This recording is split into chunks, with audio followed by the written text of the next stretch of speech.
Hello प्यारे बच्चों, कैसे हैं आप सभी लोग। उम्मीद है आप सभी लोग अच्छे होंगे, स्वस्थ होंगे, अपने घरों में मस्त होंगे। तो बच्चों, आज का जो लेक्चर है वो है इलेक्ट्रिक डायपोल को अगर हम इलेक्ट्रिक फील्ड में लेके चले जाएं तो क्या होगा। सुना बात को। इससे पहले हमने थोड़ा सा प्रीवियस रिकैप करते हैं। इससे पहले हमने क्या पढ़ा? इससे पहले हमने पढ़ा इलेक्ट्रिक डायपोल के बारे में। किसके बारे में पढ़ा हमने? इलेक्ट्रिक डायपोल के बारे में। बहुत बढ़िया सर, क्या यही चीज पढ़ी थी? अरे हाँ, क्या ये छोटा सा डाइपोल पढ़ा था? बिल्कुल पढ़ा था सर। क्या इस छोटे से नन्हे से मुन्ने से डाइपोल की वजह से क्या आपने इलेक्ट्रिक फील्ड कैलकुलेट किया? बिल्कुल किया। कहाँ कहाँ किया जरा बताना तो। एक तो एक्सिस पे किया, जिसे मैंने एक्सियल इलेक्ट्रिक फील्ड बोला है ना। हाँ, एक मैंने बाइसेक्टर पे बोला, इक्वेटोरियल इलेक्ट्रिक फील्ड। और हाँ, और एक मैंने जनरल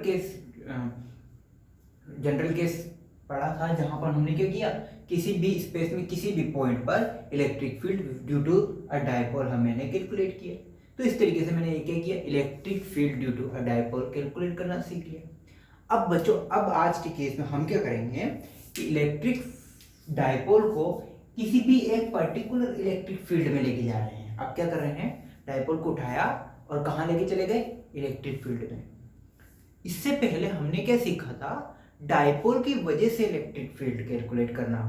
अब क्या कर रहे हैं, पूरे के पूरे डायपोल को उठा के और कहां चले जाओ? इलेक्ट्रिक फील्ड में चले जाओ। सो बच्चों, अब आपके पास सर हम कौन से इलेक्ट्रिक फील्ड में जाए, कौन से इलेक्ट्रिक फील्ड में जाए, मतलब कि सर यूनिफॉर्म इलेक्ट्रिक फील्ड भी है और नॉन यूनिफॉर्म भी है। तो दोनों केसेस में अलग अलग सिचुएशंस होंगी, उन दोनों सिचुएशंस को हमें देखना है। तो बच्चों, आज के लेक्चर के कंटेंट के बारे में बात कर ली जाए तो आज का लेक्चर है बस कि इलेक्ट्रिक डायपोल को किसी यूनिफॉर्म इलेक्ट्रिक फील्ड में लेके जाएं तो क्या हो सकता है। किसी इलेक्ट्रिक डायपोल को अगर मैं यूनिफॉर्म इलेक्ट्रिक फील्ड में लेके जाऊं तो उसके साथ क्या क्या दुर्व्यवहार होगा, वो मैं आज आपको बताने वाला हूं। तो जरा आओ, इलेक्ट्रिक डायपोल टॉपिक डालेंगे, electric dipole in an uniform electric field, electric dipole in an uniform electric field, यानी कि किसी एक यूनिफॉर्म इलेक्ट्रिक फील्ड में इलेक्ट्रिक डायपोल को लेके जाऊंगा तो क्या क्या केस बनेंगे वो हमें आज स्टडी करने हैं। तो टॉपिक डाल लो। ओके प्यारे बच्चों, अब मैंने क्या किया कि यूनिफॉर्म इलेक्ट्रिक फील्ड क्या है? यूनिफॉर्म इलेक्ट्रिक फील्ड, क्या ये यूनिफॉर्म इलेक्ट्रिक फील्ड है? बिल्कुल है सर। क्या इलेक्ट्रिक फील्ड को इस तरीके से लिखा जा सकता है? बिल्कुल लिखा जा सकता है साहब। अब बात करते हैं कि मैं क्या करा, इस एक इलेक्ट्रिक डायपोल को उठा के लाया और कहाँ पुट कर दिया? इलेक्ट्रिक फील्ड में पुट कर दिया। हो गया काम खत्म। इलेक्ट्रिक डायपोल को मैंने इस तरीके से किसी एंगल पर इसको क्या किया, पुट कर दिया। ठीक है साहब, कोई दिक्कत नहीं है। अब होगा क्या बच्चों, अगर किसी भी इलेक्ट्रिक फील्ड की बात करूं मैं, है ना, तो यहां पर इनडायरेक्टली अगर बात करूं तो इस इलेक्ट्रिक फील्ड में कितने चार्ज अवेलेबल हैं? दो चार्ज अवेलेबल हैं, एक प्लस क्यू और एक होगा माइनस क्यू। मैंने आपको जस्ट डायपोल से जस्ट पहले क्या पढ़ाया? डायपोल से जस्ट पहले मैंने आपको बताया था कि अगर किसी इलेक्ट्रिक फील्ड में यानी यूनिफॉर्म इलेक्ट्रिक फील्ड में कोई चार्ज क्यू रखा हुआ हो तो उस पर एक अप्लाइड फोर्स होता है जिसकी value F equal to Q into E से आप देते थे, याद है? हाँ, ये तो याद है। तो इस वाले पॉइंट की बात करता हूँ, यहाँ पर फोर्स किधर लग रहा होगा? इस डायरेक्शन में बिल्कुल लग रहा होगा। मान लो इसको पॉइंट नंबर 1 दे देता हूँ और इधर दे देता हूँ पॉइंट नंबर 2। तो 1 पर फोर्स लग रहा है, मान लो F1 इस तरफ। क्यों? क्योंकि प्लस है, तो प्लस वाला तो क्या करेगा, इलेक्ट्रिक फील्ड की डायरेक्शन में इस तरीके से फोर्स लगेगा। हाँ, ये तो सही है। माइनस में क्या होगा, अपोजिट फोर्स लग जाएगा, ये ले भाई। तो माइनस में क्या होगा, अपोजिट फोर्स लग जाएगा। अब चार्ज की वैल्यू भी सेम है, क्यू क्यू, तो फोर्स की वैल्यू भी सेम होगी, यानी कि F1 बराबर क्या होगा, F2 होगा। F1 बराबर क्या होगा, F2 होगा। बट इन दोनों की जो डायरेक्शन है वो क्या है, अपोजिट है। वैल्यू तो सेम है पर डायरेक्शन क्या है, अपोजिट है। डायरेक्शन क्या है, अपोजिट है। यानी कि इस डायपोल पर नेट फोर्स कितना होगा, net force on dipole, net force on dipole F net is equal to कितना होगा भैया, F1 प्लस F2 करो, आंसर निकालो 0। यानी कि नेट फोर्स कितना होगा डाइपोल पर 0। क्यों सर, इक्वल अमाउंट है। दूसरी बात, इन दोनों की जो डायरेक्शन है वो क्या है, एक दूसरे के अपोजिट है, एक दूसरे के अपोजिट है। दूसरी बात, इन दोनों की लाइन ऑफ एक्शन भी सेम नहीं है, इन दोनों की लाइन ऑफ एक्शन भी सेम नहीं है। क्यों, इसका एक्शन तो इस डायरेक्शन में और इसका एक्शन इस डायरेक्शन में। तो क्या इन दोनों की लाइन ऑफ एक्शन सेम है, क्या इन दोनों की लाइन ऑफ एक्शन सेम है, बिल्कुल नहीं है, नॉट सेम। क्या सेम है, सेम नहीं है। इसका मतलब कि इस वजह से इसका जो नेट फोर्स, इस डाइपोल पर नेट फोर्स कितना लग रहा होगा, 0। डाइपोल पर नेट फोर्स कितना लग रहा होगा, 0 लग रहा होगा। तो अगर मैं आपसे कहूं, एक राज की बात बताऊं आपको, एक राज की बात मैं बताता हूं आपको, क्या कि अगर इस तरीके से किसी भी डाइपोल पर if,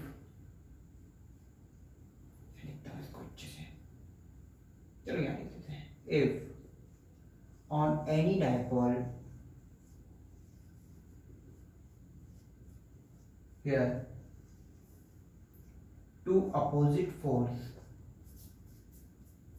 if any dipole is present, ऐसे लिखते हैं, is in uniform electric field. कहाँ है अभी मेरा डाइपोल, कहाँ है बच्चों, यूनिफॉर्म इलेक्ट्रिक फील्ड में है। अगर कोई डाइपोल यूनिफॉर्म इलेक्ट्रिक फील्ड में है, then same amount of force but in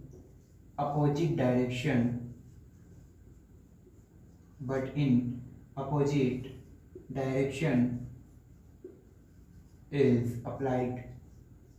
यानी कि क्या होगा, सेम डायरेक्शन, सेम अमाउंट के फोर्स बट अपोजिट डायरेक्शन के फोर्स उस पर अप्लाई होंगे। So net force on dipole is 0। So net force on dipole is 0। यानी कि किसी भी डाइपोल पर अगर डाइपोल यूनिफॉर्म इलेक्ट्रिक फील्ड में रखा हुआ है तो उस पर ऑलवेज नेट फोर्स कितना होगा, 0 होगा। नेट फोर्स तो 0 होगा, नेट फोर्स 0 होगा। और क्या क्या सीन बन सकता है, जरा देखो तो, और क्या क्या सीन बन सकता है बेटा, देखना। नेट फोर्स तो 0 होगा, बट देख, इसकी डायरेक्शन है इधर और इसकी डायरेक्शन है इधर। यानी कि ये क्या करेगा, F1 तो बोल रहा है नहीं इधर चल, और F2 बोल रहा है नहीं तो इधर चल। F1 फिर बोला इधर चल, F2 बोला इधर चल। F1 तो क्या बोल रहा है, इधर चल, और F2 क्या बोलेगा, इधर चल। तो ये इन दोनों के रिजल्टेंट के फॉर्म में क्या करेगा, रोटेट होना स्टार्ट कर देगा। F1 तो बोला इस तरफ चल और F2 बोला इस तरफ चल। तो ये डाइपोल क्या करेगा, इन दोनों की वजह से इस तरीके से रोटेट होना स्टार्ट कर देगा।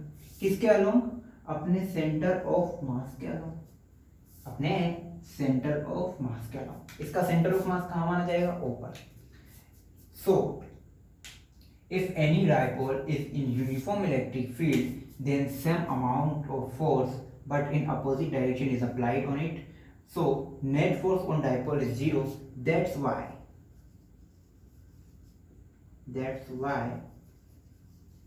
a torque is, ये ऐसे लिखते थे, that's why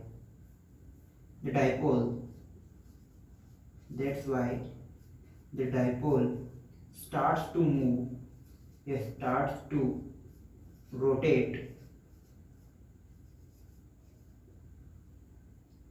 along its center of mass.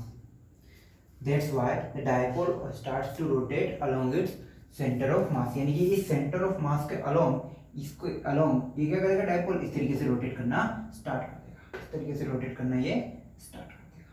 किसके along, इस डाइपोल के।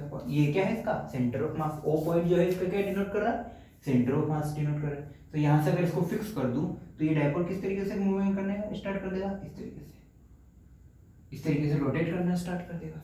यानी कि रोटेट करना पड़े स्टार्ट कर देगा तो इसके मतलब क्या जनरेट हो जाएगा यहाँ पे, सो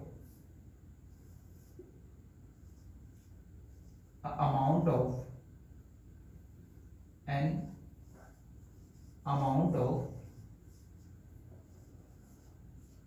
torque is generate on dipole. यानी कि डायपोल पर क्या होगा, एक टॉर्क जनरेट हो जाएगा। भाई रोटेट हो रहा है इसका मतलब टॉर्क जनरेट हो जाएगा। तो टॉर्क का फॉर्मूला क्या है बेटा, force into perpendicular distance. Torque का फॉर्मूला क्या है, फोर्स इनटू परपेंडिकुलर डिस्टेंस। सो टॉर्क का फॉर्मूला क्या है, फोर्स इनटू परपेंडिकुलर डिस्टेंस। अब बात करते हैं टॉर्क की। कुल मिला के आपको आज के लेक्चर में बात किसकी करनी थी, डायपोल के टॉर्क की बात करनी थी। ये तो सब बहाना था, ये तो सब क्या था, बहाना था। मुद्दे की बात तो क्या थी मुझे, कि आपको टॉर्क की बात करनी थी। तो इसका टॉर्क का फॉर्मूला डिराइव करते हैं, तब तक आप यहां तक कॉपी कीजिए।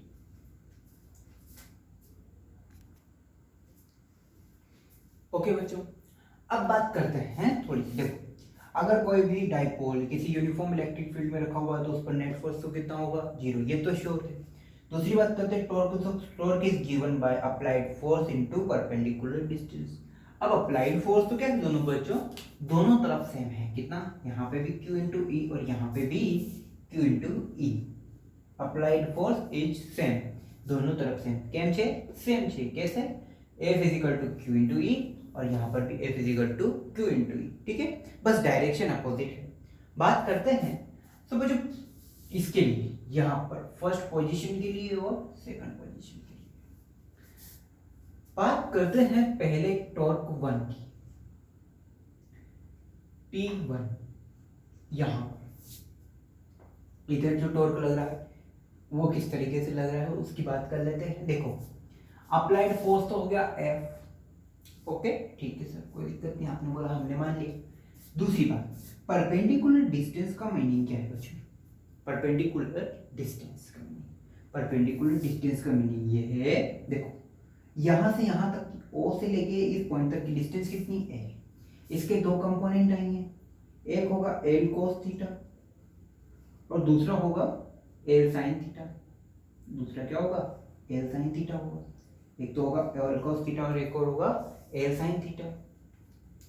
बच्चों फोर्स कैसे लग रहा है, बिल्कुल इस तरह से फोर्स कैसे लग रहा है, इस डायरेक्शन में।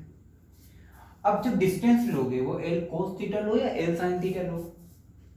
देखो L cos थीटा किस तरीके से लगी है, इस तरीके से। क्या फोर्स और डिस्टेंस आपस में पैरेलल है या परपेंडिकुलर, पैरेलल। तो इसका मतलब ये वाली डिस्टेंस तो आप ले नहीं सकते। क्यों, क्योंकि टॉर्क का फॉर्मूला है कि applied force into perpendicular distance. तो ये वाली तो फॉर्मूला आप ले नहीं सकते।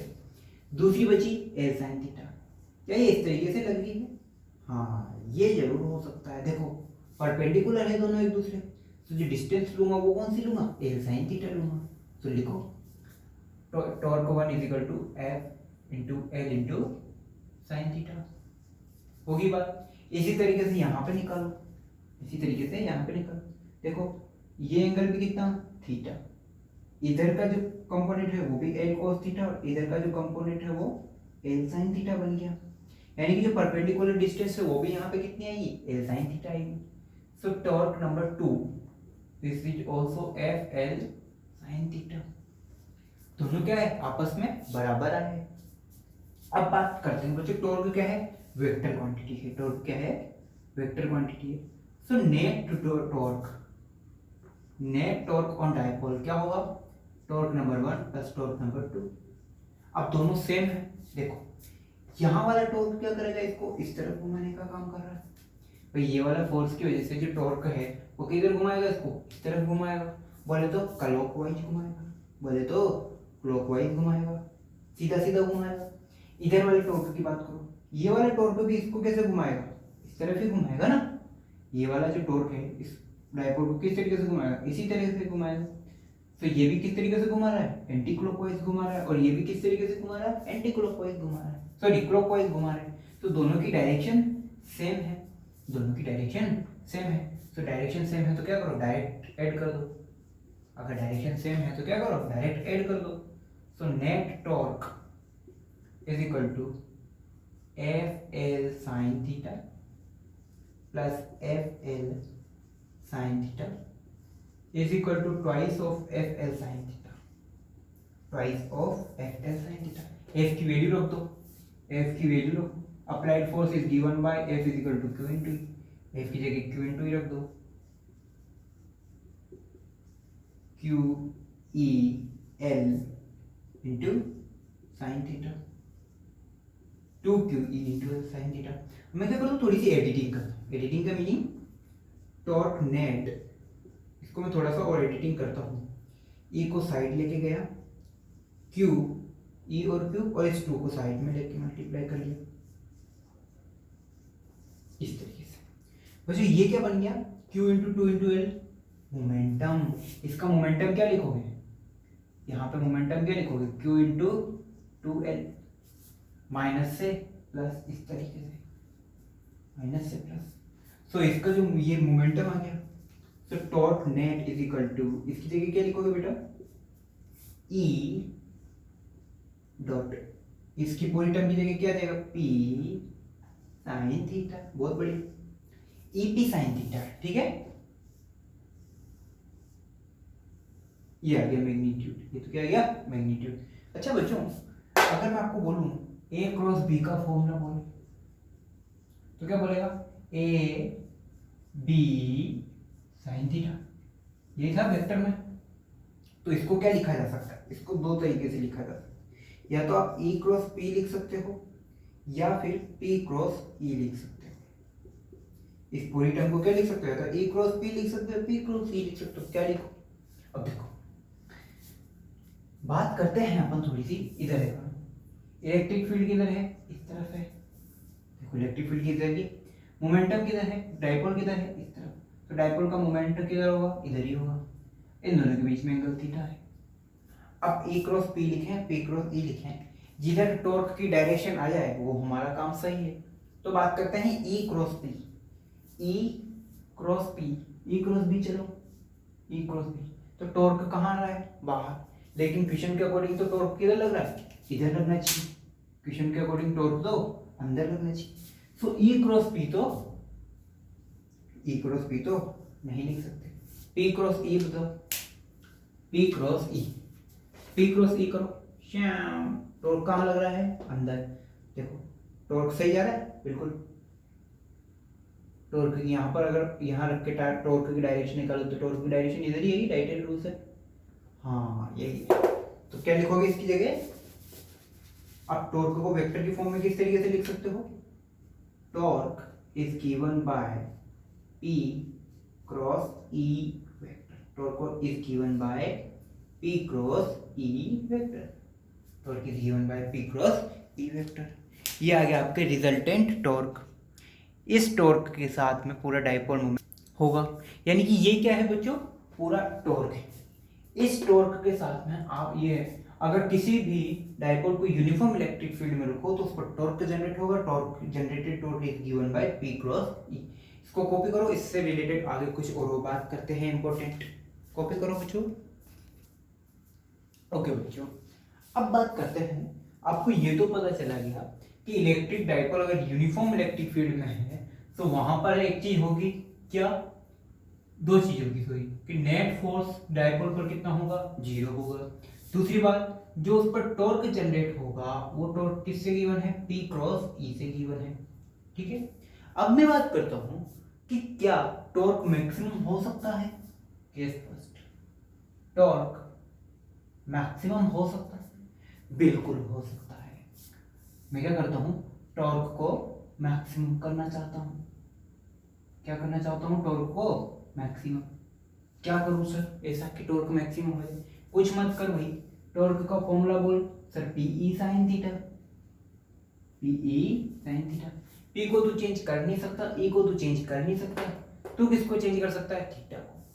यानी कि टॉर्क मैक्सिमम हो उसके लिए क्या जरूरी है कि साइन थीटा मैक्सिमम हो। अब साइन थीटा कब मैक्सिमम होगा, साइन थीटा मैक्सिमम हो, साइन थीटा कब मैक्सिमम होगा? जब theta is equal to 90 degree हो। जब क्या हो? Theta is equal to 90 degree, यानी कि whenever theta is equal to 90 degree then the torque will be P into E, या torque maximum will be P into E. कैसे? ऐसे मान ले किसी यूनिफॉर्म इलेक्ट्रिक फील्ड इस तरीके का गिवन है, ठीक है, यूनिफॉर्म इलेक्ट्रिक फील्ड गिवन है। सो तुझे जो मोमेंटम है, जो मोमेंट है, डायपोल मोमेंट है, उसे कैसे रखना पड़ेगा? ऐसे रखना पड़ेगा। ये प्लस क्यू, ये है माइनस क्यू, ये इसका सेंटर पॉइंट O, यहाँ से यहाँ तक की डिस्टेंस स्मॉल l, यहाँ से यहाँ तक की डिस्टेंस भी स्मॉल l। इसको क्या करना पड़ेगा? डाई इलेक्ट्रिक फील्ड के बिल्कुल क्या रखना पड़ेगा तुझे? परपेंडिकुलर। यानी कि इस तरीके के केस में हमेशा जो टॉर्क जनरेट होगा, जो टॉर्क जनरेट होगा वो क्या होगा? मैक्सिमम होगा। जो टॉर्क जनरेट होगा वो मैक्सिमम होगा। सॉरी, जो टॉर्क जनरेट होगा वो सॉरी मुझे कोरोना, जो टॉर्क जनरेट होगा वो मैक्सिमम होगा। इसी तरीके से मेरे पास एक केस और आया, क्या कि क्या टॉर्क को मिनिमम कर सकता हूँ?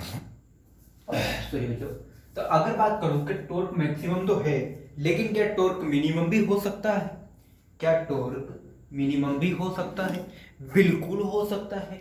जैसे मैक्सिमम हुआ वैसे ये टॉर्क मिनिमम भी हो सकता है। अब मिनिमम वाले केस में कुछ अजीब सा है सर, क्या? देखो कैसे। टॉर्क को मुझे क्या करना है? यहाँ पे मिनिमम करना है। टॉर्क को मुझे क्या करना है? मिनिमम करना है। मिनिमम करना है, इसका मतलब कुल मिला के मुझे क्या कहना चाह रहा हूं मैं ये कहना चाह रहा हूं कि साइन थीटा में क्या करूं? मिनिमम कर दूं। साइन थीटा क्या करूं? मिनिमम कर दूं। अगर साइन थीटा मिनिमम है तो ऑटोमेटिकली मेरा टॉर्क क्या हो जाएगा? मिनिमम हो जाएगा। अब sine theta is equal to minimum, तो दो केस है। कब साइन थीटा कब मिनिमम हो सकता है? एक तो 0 डिग्री पे मिनिमम हो सकता है, या फिर theta is equal to 180 degree पे भी तो मिनिमम होता है। Theta is equal to 0 degree पे तो मिनिमम, और theta is equal to 180 degree पे वहां पे भी मिनिमम, क्योंकि साइन 0 की वैल्यू भी कितनी होती है? 0, और साइन 180 की वैल्यू भी कितनी होती है? 0। तो दोनों ही कंडीशन में टॉर्क की वैल्यू कितनी आने वाली है? 0। लेकिन क्या दोनों केस सेम है? नहीं है। क्या दोनों केस सेम है? नहीं है। कैसे? देखो, ये आपका electric field, uniform electric field, बहुत बढ़िया सर, बहुत बढ़िया, सही कर रहे हो आप, है ना। अब theta is equal to 0 degree का मीनिंग है कि आपका जो डायपोल है वो कुछ इस तरीके से हो, वो कुछ इस तरीके से हो। ये लो, यानी कि यहाँ पे डायपोल की डायरेक्शन क्या हो? इस तरफ हो, माइनस से प्लस। सही है, बिल्कुल सही है। इसके बीच की डिस्टेंस कितनी है? 2l। खत्म, ठीक है। ये मिडल पॉइंट O मान लो इसका, और कुछ बाकी सब कैसे सही है। यानी theta is equal to 0, so torque will be 0। ये ऐसे और अच्छे से लिखूं, टॉर्क क्या होगा? Torque minimum is equal to 0। Minimum torque कितना होगा? 0 होगा, ठीक है साहब। इसी के अपोजिट एक केस और हो सकता है, क्या कि यूनिफॉर्म इलेक्ट्रिक फील्ड हो, ठीक है ना। और अब जो 180 का मीनिंग क्या है कि ये प्लस वाला उधर चला जाए और माइनस वाला इधर आ जाए, यानी यहां आ जाए माइनस क्यू और इधर आ जाए प्लस क्यू, ठीक है। अब जो मोमेंट है डायपोल की डायरेक्शन अभी इस तरीके से, यानी कि डायपोल इधर है और मोमेंट ई इधर है, एक इधर एक इधर, बोले तो इलेक्ट्रिक फील्ड इधर चला और मोमेंटम सॉरी इलेक्ट्रिक फील्ड इधर चला और मोमेंट इधर चला, यानी कि दोनों के बीच में एंगल कितना हो गया? 180 डिग्री हो गया। तो इस केस में भी जो टॉर्क है वो क्या होगा? थोड़ा अच्छे से लिखते हैं भाई। टॉर्क क्या होगा? मिनिमम होगा, और मिनिमम तो होगा लेकिन क्या होगी वैल्यू इसकी भी? 0 आएगी। सर बहुत बढ़िया। इसमें भी पहले से फोर्स 0 था, यहाँ भी फोर्स 0, यहाँ भी फोर्स 0, यहाँ पर भी फोर्स 0। अरे भाई यूनिफॉर्म इलेक्ट्रिक फील्ड ऑटोमेटिकली पता है कि फोर्स तो 0 है।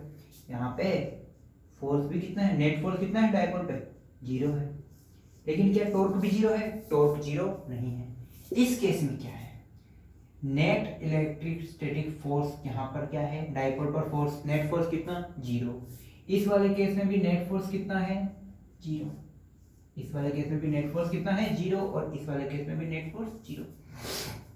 फोर्स भी जीरो, टॉर्क भी जीरो, फोर्स भी जीरो और टॉर्क भी जीरो।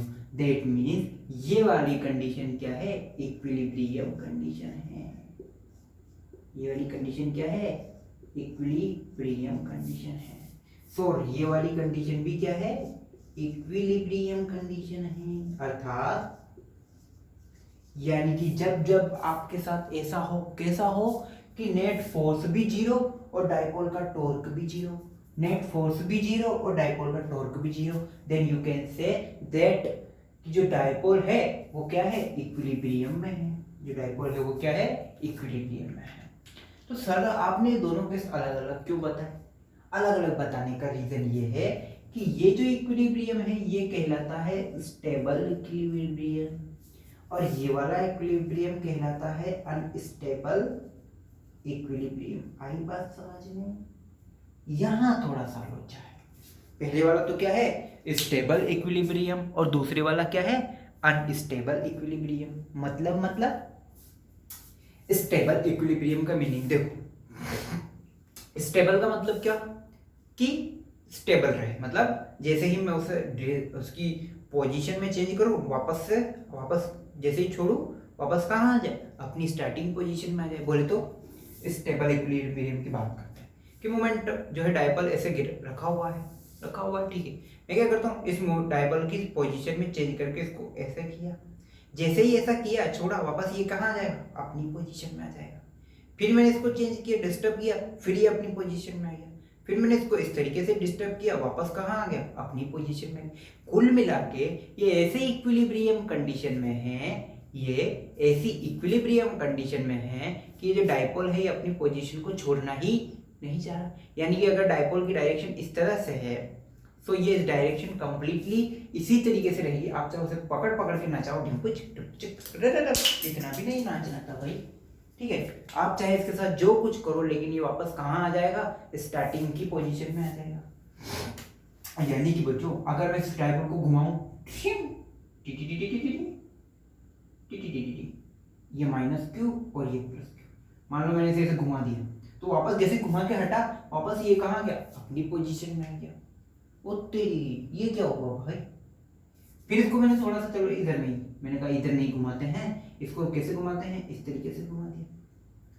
जैसे मैंने इसको इस तरीके से घुमाया, अभी डाइपोल ऐसे रखा हुआ है तो मैंने इसको अब ऐसे घुमा दिया, जैसे घुमा के छोड़ा वापस ये कहाँ गया? अपनी पोजीशन में आ गया।